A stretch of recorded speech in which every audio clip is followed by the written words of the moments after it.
گشت جامی غلام غلامان آل محمد صلی اللہ علیہ وسلم۔ جامعہ نظامیہ رضویہ کے اس عظیم الشان سالانہ جلسہ میں جبکہ مہمانان ذی وقار اور شرکاء کا جمع غفیر موجود ہے، جامعہ کے پہلے جلسے کا ذکر لطف سے خالی نہ ہو۔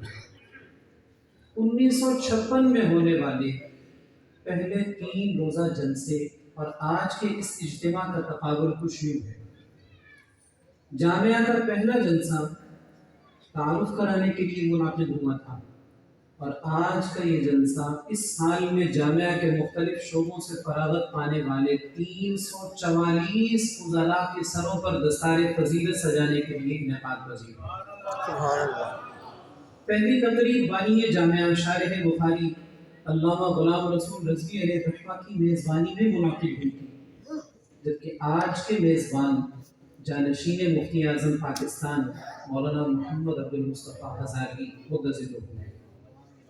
اس جلسہ میں نائب اعلیٰ حضرت محدث اعظم پاکستان مولانا ابو الفضل محمد سردار احمد قادری علیہ الرحمہ نے مسند صدارت کو رونق بخشی تھی، جبکہ آج حافظ امانات مفتی اعظم پاکستان شیخ الحدیث مولانا حافظ محمد عبدالستار سعیدی مدظلہ العالی صدر نشین ہیں۔ پہلے جلسہ میں شیخ القرآن علامہ عبدالغفور ہزاروی، مناظر اسلام مولانا محمد عمر اشرفی اور سلطان الواعظین مولانا ابو النور محمد بشیر سیالکوٹی رحمہ اللہ تعالیٰ کے خصوصی خطابات تھے، جبکہ آج مفتی اہل سنت مولانا پروفیسر مفتی منیب الرحمن ہزاروی مدظلہ اپنے فکر انگیز خطاب سے ہماری تربیت فرمائیں گے۔ جامعہ نظامیہ رضویہ کے تاریخی سفر کا تذکرہ ایمان افروز بھی ہے اور سبق آموز بھی ہے۔ 22 ذوالحجہ 1373 ہجری 22 اگست 1956 کا وہ منظر یاد کیجیے جب محدث اعظم پاکستان رحمۃ اللہ علیہ مزار فیض عالم داتا گنج بخش رحمۃ اللہ علیہ سے حاضری کے بعد ٹانگے پر سوار ہو کر لوہاری دروازہ کے سامنے سے گزر رہے تھے۔ اسی دوران لوہاری کی طرف اشارہ کر کے اپنے داماد اور تلمیذ رشید شارح بخاری مولانا غلام رسول رضوی رحمۃ اللہ علیہ سے فرمانے لگے، یہاں ایک مدرسہ رضویہ ہونا چاہیے۔ اس وقت علامہ رضوی علیہ الرحمہ لاہور کی تاریخی جامع مسجد خراسیہ میں امام و خطیب تھے اور دارالعلوم حزب الاناف دلی دروازہ میں مدرس تھے۔ چنانچہ انہوں نے مسجد خراسیہ میں ادارہ قائم کرنے کا عزم کر لیا اور آئندہ سال دارالعلوم حزب الاحناف میں استعفیٰ پیش کر دیا۔ پھر سالانہ تعطیلات کے دوران محدث اعظم پاکستان سے اپنے تلمیذ رشید مولانا عبدالقیوم ہزاروی رحمۃ اللہ علیہ کے بارے میں درخواست کی کہ انہیں لاہور بھیجا جائے۔ چنانچہ دعا و اجازت کے بعد مفتی اعظم پاکستان علیہ الرحمہ لاہور میں حاضر ہوئے اور نئے تعلیمی سال کے آغاز پر شارح بخاری علامہ غلام رسول رضوی رحمۃ اللہ علیہ نے شوال المکرم 1376 ہجری مئی 1956 عیسوی کو لاہور کی تاریخی جامع مسجد خراسیہ میں بے سر و سامانی کے عالم میں اس جامعہ نظامیہ رضویہ کا آغاز کیا جو آج بجا طور پر پورے عالم اسلام کے لیے لائق فخر ہے۔ تعلیمی سلسلہ کے آغاز کے لیے خود محدث اعظم پاکستان رحمۃ اللہ علیہ فیصلہ آباد سے تشریف لائے اور ہدایہ شریف کا سبق پڑھا کر تعلیم کا افتتاح فرمایا۔ اس موقع پر اگر میں جامعہ کی ابتدائی صورتحال اور موجودہ عروج کا تقابل کروں تو آپ مفتی اعظم پاکستان رحمۃ اللہ علیہ کی استقامت اور آپ کے بعد آپ کے تیار کردہ حضرات کی نیابت کو بے اختیار داد و تحسین پیش کریں گے۔ ابتدائی سالوں میں جامعہ کے مدرسین درس نظامی کی تعداد 2 تھی، ایک بانی جامعہ علامہ غلام رسول رضوی علیہ الرحمہ اور دوسرے مفتی اعظم پاکستان علیہ الرحمہ۔ ساتھ میں حفظ کے مدرس مولانا قاری محمد حنیف صاحب علیہ الرحمہ خدمات سر انجام دیتے تھے۔ بحمد اللہ تعالی اس وقت لاہور میں مدرسین کی تعداد 30 ہے۔ شہوپورہ میں 25 مدرسین اور 18 معلمات اپنے اپنے فرائض انجام دے رہے ہیں، جبکہ مدرسہ نور فرخ آباد میں 13 مدرسین طلباء کو زیور تعلیم سے آراستہ کر رہے ہیں اور تمام مراکز کا غیر تدریسی عملہ اس کے علاوہ ہے۔ آغاز ہوا تو طلباء اور اساتذہ کے مطالعہ کے لیے درسی کتب جامعہ رضویہ مظہر الاسلام فیصل آباد سے عاریتاً حاصل کی گئی تھی۔ اساتذہ اور طلباء باری باری انہی کتب سے اسباق تیار کرتے تھے۔ یہ مفتی اعظم پاکستان رحمۃ اللہ علیہ کی محنتوں کا ثمر ہے کہ اس وقت لاہور کی لائبریریز تقریباً 14,000 کتب سے مزین ہیں، جبکہ شکوپورہ اور مدرسہ نور کی لائبریریز میں بھی تقریباً اتنی ہی تعداد میں کتب موجود ہیں۔ آغاز ہوا تو اساتذہ اور طلباء کے لیے رہائش کا انتظام نہیں تھا۔ تمام طلباء حتیٰ کہ مفتی اعظم پاکستان علیہ الرحمہ بھی قرب و جوار کی مساجد میں اقامت پذیر ہوئے۔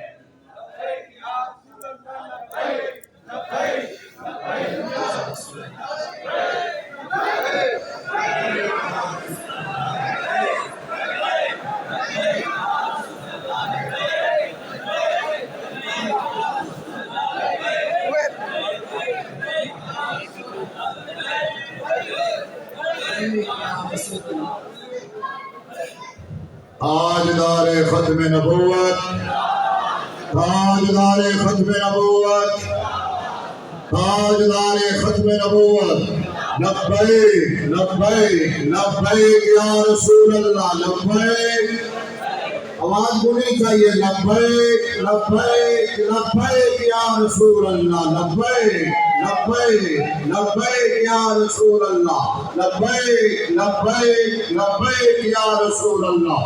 مفتی اعظم پاکستان، مفتی اعظم پاکستان، مفتی اعظم پاکستان، جامعہ نظامیہ رضویہ، جامعہ نظامیہ رضویہ، جامعہ نظامیہ رضویہ۔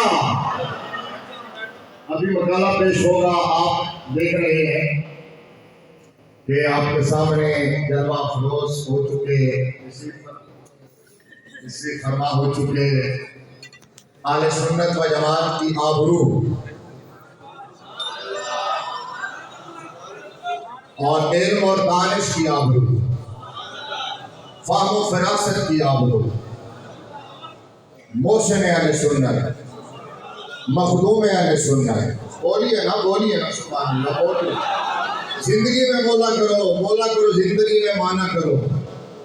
اور یہ جو بابا آپ کے سامنے بیٹھا ہے، خیر اللہ نے اس بابے کو یہ صلاحیت دی ہے کہ یہ خود منوا لیتا ہے۔ میرا نام ہی مننے بابا منوا لیتا ہے۔ بڑے بڑے موزیوں کو منوا چھڑے ہیں بابے نے۔ یہ میں بتاتا ہوں، اس لیے آپ مانو، ٹھیک ہے نا۔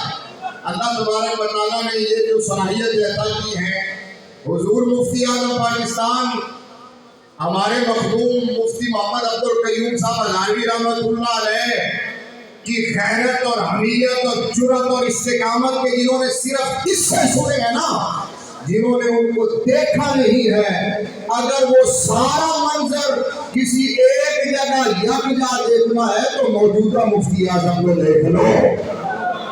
اس طرح وہ للکار کرتے کہ وقت کے فرعونوں کو، اسی طرح حضور مفتی اعظم پاکستان کے تلمیذ ارشد حضور قبلہ مفتی اعظم مفتی مجیب الرحمان صاحب بھی وقت کے فرعونوں کو اسی طرح للکارتے بھی ہیں، نکارتے بھی ہیں۔ اللہ تبارک و تعالیٰ نے آپ کو یہ مقام مرتبہ عطا فرمایا ہے، اور اللہ تبارک و تعالیٰ آپ کی عزتوں میں، عظمتوں میں، رفتوں میں مزید برکت عطا فرمائے، اور آپ کے وجود مسعود سے اہل سنت و جماعت کو مزید نفع عطا فرمائے۔ یہ وہ ہستیاں ہیں جو بلا شبہ محسن اہل سنت اور مخدوم اہل سنت کہلوانے کی مستحق ہے۔ ایک بار پھر ذرا محبت سے آپ نعرے کا جواب دیں، پھر مکارے کا تسلسل قائم رہے گا۔ پھر خطاب سے پہلے میں انشاءاللہ تھوڑا تعارف کرواؤں گا۔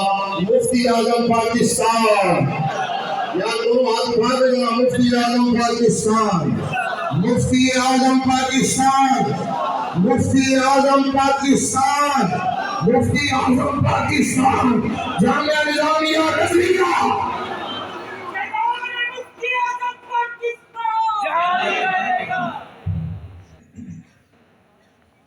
میں جامعہ نظامیہ رضویہ کے ابتدائی سالوں اور موجودہ عروج کا تقابل ذکر کر رہا تھا۔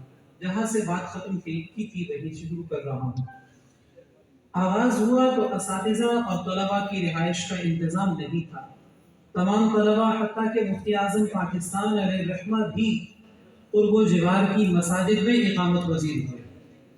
الحمدللہ اس وقت لاہور میں 2 منزلہ عظیم الشان لائبریری کے علاوہ نئی اور پرانی بلڈنگ میں تقریباً 90 کمرے اور 5 ہالز زیر استعمال ہیں۔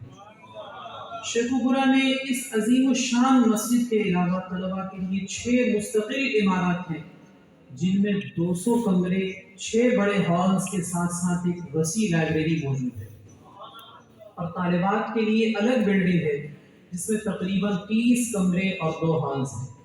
ادھر مدرسہ نور فرخ آباد کی عمارت تقریباً 45 کمروں اور 2 ہالز سے آراستہ ہے۔ ابتدائی سالوں میں خورد و نوش کے سلسلے میں طلباء کو 8 کھانے یومیہ پیش کیے جاتے تھے، جن سے وہ خود اپنے کھانے پینے کا انتظام کرتے۔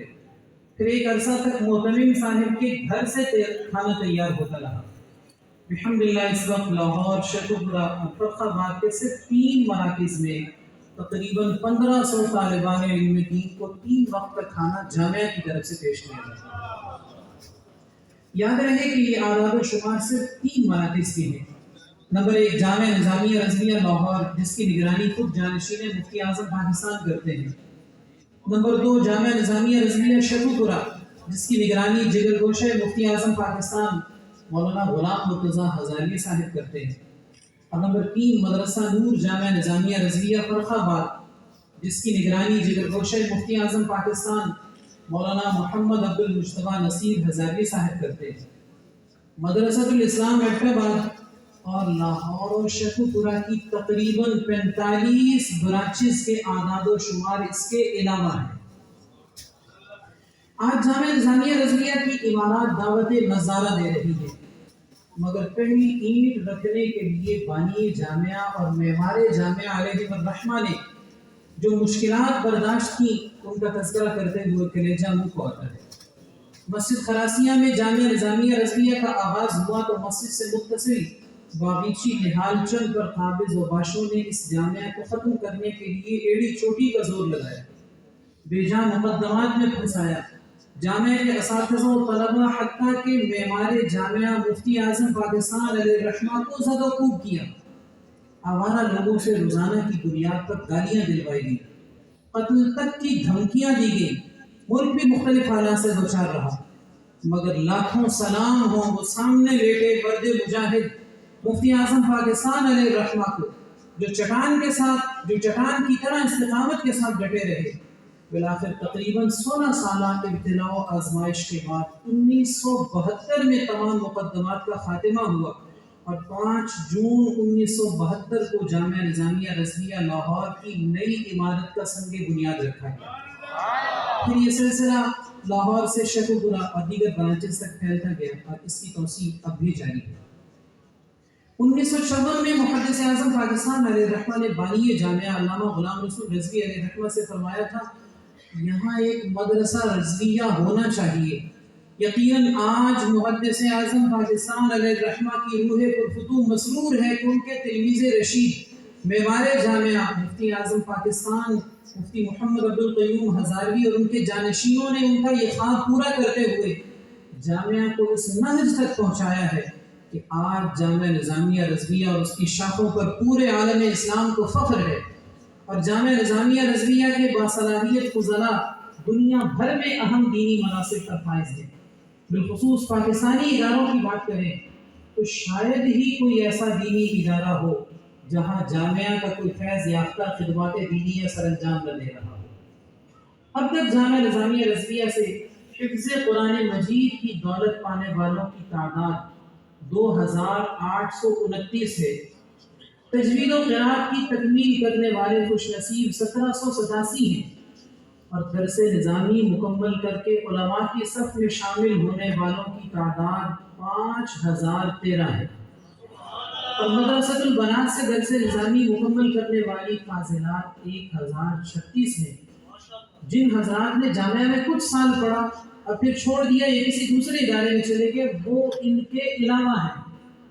اس وقت جامعہ اور اس کی برانچز میں، جامعہ اور اس کی تقریباً 45 برانچز میں 8000 کے قریب طلباء اور طالبات علم دین حاصل کر رہے ہیں۔ اخراجات پر نظر ڈالیں تو جامعہ کے دفتری ریکارڈ کے مطابق سال 2021 میں تقریباً 4.5 کروڑ روپے خرچ ہوئے ہیں، اور یہ سب اعداد و شمار تخیلاتی دنیا میں ترتیب نہیں کیے میں نے، جامعہ کی تمام شعبہ جات سے متعلقہ ذمہ داران سے تازہ معلومات حاصل کرنے کے بعد یہ اعداد و شمار آپ کے سامنے رکھے ہیں۔ دعا ہے کہ اللہ تعالیٰ اس عظیم الشان کار خیر میں شریک ہر خوش نصیب کو بہترین جزا دے اور ہمیں بھی اس میں شریک ہونے کی توفیق عطا فرمائے۔ جامعہ نظامیہ رضویہ کے سالانہ جلسہ دسار فضیلت پر کئی اشروں سے یہ روایت ہے کہ علماء نظامیہ کا کنونشن منعقد ہوتا ہے۔ اس سال بوجود وہ علماء کنونشن کسی جلسے دسار فضیلت میں ضم کر دیا گیا ہے۔ میں اس حوالے سے مجلس علماء نظامیہ پاکستان سے متعلق بھی چند جملے کہنا چاہوں گا۔ دنیا بھر میں پھیلے ہوئے جامعہ نظامیہ رضویہ کے فضلاء کو منظم کرنے اور ان کی صلاحیتیں مزید نکھارنے کے لیے مفتی اعظم پاکستان رحمۃ اللہ علیہ نے مجلس علماء نظامیہ پاکستان کے نام سے ایک تنظیم کی بنیاد رکھی۔ جامعہ کے تمام فیض یافتگان، چاہے انہوں نے یہاں سے درس نظامی کی تکمیل کی ہو یا کچھ عرصہ پڑھے ہوں، یا یہاں سے حفظ کا یا تجوید و قراءت کا فیض پایا ہو، وہ سب مجلس علماء نظامیہ پاکستان کے رکن ہیں۔ یہ سال مجلس علماء نظامیہ پاکستان کی سلور جوبلی کے طور پر منایا جا رہا ہے، اور پاکستان بھر میں مختلف مقامات پہ پروقار اجلاس اور تقریبات منعقد ہو رہی ہیں۔ لاہور میں مولانا محمد عارف ستار القادری اور مولانا گوہر امان ہزاروی کی زیر نگرانی ایک عظیم الشان تاجدار ختم نبوت کانفرنس منعقد ہوئی۔ ایسے ہی مولانا ڈاکٹر محمد علی کریمی کے زیر اہتمام تقریباً 60 تاجدار صداقت کانفرنسز ہوئی۔ بلوچستان کے دور افتاد علاقے خزدار میں مولانا عطا محمد قاسمی کے زیر نگرانی صوبائی سطح پر علماء کنونشن کا انعقاد ہوا۔ ملکی لیول پر مسابقہ مضمون نویسی کا بھی اہتمام کیا گیا، جس کے لیے مولانا محمد آفتاب صابری اور ان کی ٹیم نے بہت اچھی کاوش کی۔ بہت سے اضلاع میں اور بھی پروگرامز ہیں، میں وقت کی قلت کے پیش نظر اس کا ذکر نہیں کر رہا۔ انشاءاللہ آئندہ کے لائحہ عمل سے متعلق صدر مجلس مولانا محمد انوار الرسول مرتضائی صاحب سے مشاورت کے بعد تفصیلی ہدایات اعلامیہ کی صورت میں انشاءاللہ جاری کر دی جائیں گی۔ تاہم چند گزارشات تمام فضلاء نظامیہ سے میں اس پروگرام میں، چونکہ یہ مجلس علماء نظامیہ کے علماء کنونشن کو بھی اسی میں ضم کیا گیا ہے، تو سے چند باتیں اس حوالے سے کہنا چاہوں گا۔ پہلی گزارش یہ ہے کہ فضلاء نظامیہ کا رابطہ باہمی مضبوط کرنے کے لیے ملک بھر میں مجلس علماء نظامیہ پاکستان کی باڈیز قائم کی گئی ہیں، اور حتیٰ کہ لاہور میں مولانا محمد اکرام اللہ بٹ صاحب اور مولانا محمد سلیم نظامی صاحب کی زیر نگرانی ایم اے لیول پر بھی باڈیز کام کر رہی ہیں۔ اگر آپ کے علاقے میں، تمام فضلاء سے یہ بات کہہ رہا ہوں، اگر آپ کے علاقے میں مجلس علماء نظامیہ پاکستان کی باڈی نہیں ہے تو آپ مرکزی دفتر سے رابطہ کیجیے، انشاءاللہ جلد ہی آپ کے یہاں بھی باڈی قائم ہو جائے گی۔ شیخ الحدیث مولانا ڈاکٹر فضل حنان سعیدی معتزلی کی سرپرستی میں مولانا محمد فاروق شریف صاحب کی کاوشوں سے ہر ماہ مجلہ نظامیہ شائع ہوتا ہے، اور ہم نے اگست میں ایک بقی خصوصی شمارہ بھی مفتی اعظم پاکستان رحمۃ اللہ علیہ سے متعلق شائع کیا تھا۔ یہ سب شمارہ جات اور دیگر چیزیں مجلس کی دیگر مطبوعات واحد سال پر موجود ہیں، اسے بھی حاصل کیجیے، سالانہ ممبرشپ بھی لیجیے اور مجلس کی مطبوعات کو دیگر تک بھی پہنچائیے۔ رسمی تقریروں کی روایت بدلنے کے لیے تقریباً 2 سال سے مجلس علماء نظامیہ پاکستان کی طرف سے حالات حاضرہ کے مطابق فکری موضوعات پر خطبہ جمعہ بھیجا جاتا ہے، ایسے ہی دیگر علمی مواد بھی پیش کیا جاتا ہے۔ خود بھی اس سے استفادہ کیجیے اور بالخصوص نوجوان خطباء کو اس طرف متوجہ کیجیے تاکہ رسمی تقریروں سے اجتناب کیا جا سکے۔ حکومت نے اسکولز میں قرآن کی تعلیم لازمی قرار دے دی ہے۔ اس حوالے سے میں تمام فضلاء سے گزارش کروں گا کہ اپنے قرب و جوار کی اسکولز پر نظر رکھیے، اور اگر ضرورت ہو تو بلا معاوضہ بھی اپنی خدمات پیش کیجیے تاکہ نسل نو کو بد مذہبوں کی گمراہی سے محفوظ رکھا جا سکے۔ اگر آپ نے جامعہ کے کسی بھی شعبہ سے فیض پایا ہے اور آپ کو مجلس کے آفیشیل نمبر سے پیغامات موصول نہیں ہوتے تو آفیشیل نمبر پر رابطہ کیجیے، باہر سال پہ موجود رجسٹر میں اپنا اندراج کروائیے، انشاءاللہ مجلس علماء نظامیہ پاکستان کے آپ سے رابطہ مضبوط ہوگا۔ میں اس شعر کے ساتھ اپنی گفتگو کو ختم کر رہا ہوں۔ الہی تا ابد ای جامعہ قائم بدار، فیض او جاری بود لیل و نہار، وآخر دعوایا ان الحمد للہ رب العالمین۔